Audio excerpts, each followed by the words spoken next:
আসসালামু আলাইকুম প্রিয় দর্শক শ্রোতা, কুয়ালা পার্লিসে আজকে আমাদের দ্বিতীয় দিন। তো আমরা আজকে এসেছি তাসিক মেলাতি।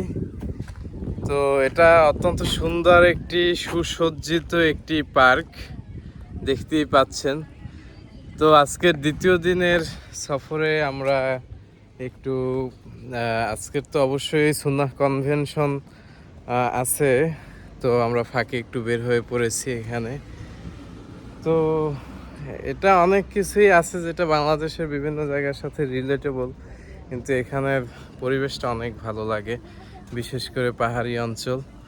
তো আপনাদের সাথে একটু শেয়ার করলাম আর কি। দেখতে পাচ্ছেন যে এই জায়গাটা কত সুন্দর, পরিপাটি একটা জায়গা, এই একটা লেকের মতো। এই লেকের ভিতরে সুন্দর হাঁটার মতন পরিবেশ আছে। আপনার বিকালবেলা এটি আরও মনোমুগ্ধকর পরিবেশ থাকবে, কিন্তু আমাদের যেহেতু হাতে সময় কম, আমরা একটি মানে বেসময় বলা যেতে পারে দুপুর টাইমে চলে এসেছি। আমাদের আবার গিয়ে কনভেনশনে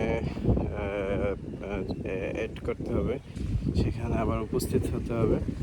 তো এর ফাঁকি আমরা একটু এই যে কুয়ালা পার্লিস, যা কুয়ালালামপুর থেকে প্রায় 600 কিলোমিটারের মতন দূরে, 550 থেকে 600। তো এত দূরে আসলাম, একটু যদি ঘুরে ফিরে না দেখি সেটা আসলে নিজেদের প্রতি একটু জুলুম হয়ে যাবে। সেজন্য এই সুন্দর জায়গাগুলো, আরও অনেক জায়গা আছে যা আমরা দেখতে পাচ্ছি না এই মুহূর্তে, দেখছি, উপভোগ করতেছি আলহামদুলিল্লাহ।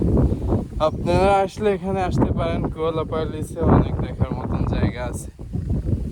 ও মাশাআল্লাহ মাশাআল্লাহ, সি সি, দেখেন যে এখানে পথ পথ করে উঠতেছে, কি মজা, মাশাআল্লাহ। আরো অনেক কিছু আছে দেখানোর মতো, ইনশাআল্লাহ দেখাবো। ছোট্ট ক্লিপের মধ্যে এতটুকু দেখালাম। সকলকে ধন্যবাদ। আসসালামু আলাইকুম।